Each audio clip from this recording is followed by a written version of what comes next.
নমস্কাৰ মই আপোনালোকৰ নীলাক্ষী এটা খুব জৰুৰী কামৰ কাৰণে মই এই ভিডিঅ'টো বনাইছো ইয়াতে ইলেকশ্যন কমিশ্যন আৰু আমাৰ ডিসি সৰৰ কামৰূপ মেট্ৰ ডিসি সৰৰ মই দৃষ্টিগোচৰ হোৱাটো বিচাৰিম এই ফটো কেইখন চাওকচোন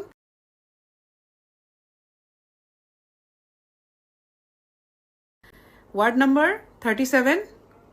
আৰু বিধানসভা সমষ্টি number 35 if I am not wrong ইয়াতে হাউস নম্বৰ 33 এটো মোৰ হাজবেণ্ডৰ এড্ৰেছ হয় আৰু ইয়াতে মুঠ 16 জন ভোটাৰ দেখাইছে ইয়াতে অকল 4 জন ভ্যালিড ভোটাৰ্স আছে আৰু বাকি 12 জন ভোটাৰ্স আমি চিনি নাপাও কোন হয় নাজানো কিন্তু আমাৰ এড্ৰেছত সন্নিবিষ্ট হৈ গৈছে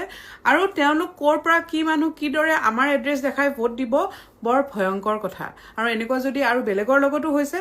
আৰু ভয়ংকৰ কথা কিয় হৈছে কাইন্ডলি শেয়াৰ কৰক ভিডিওটো কাইন্ডলি ট্যাগ কৰক ইলেকশ্যন কমিশ্যন আমাৰ ডিসি কামৰূপ মেট্ৰ যে এনেকুৱা ধৰণৰ গাফিলতি কিয় হল and this is a very serious concern I think because 12 members who are not part of our family who are not part of that address are going to vote using that address বহুত ডাঙৰ কথা আৰু এনেকুৱা কিয় হল ইমান ধুনিয়াকে সব পৰিচালনা কৰা বুলি আমাক জনোৱা গৈছিলে গটিকে I leave it to your good judgment thank you so much Jay Assam Jay জুবিন্দা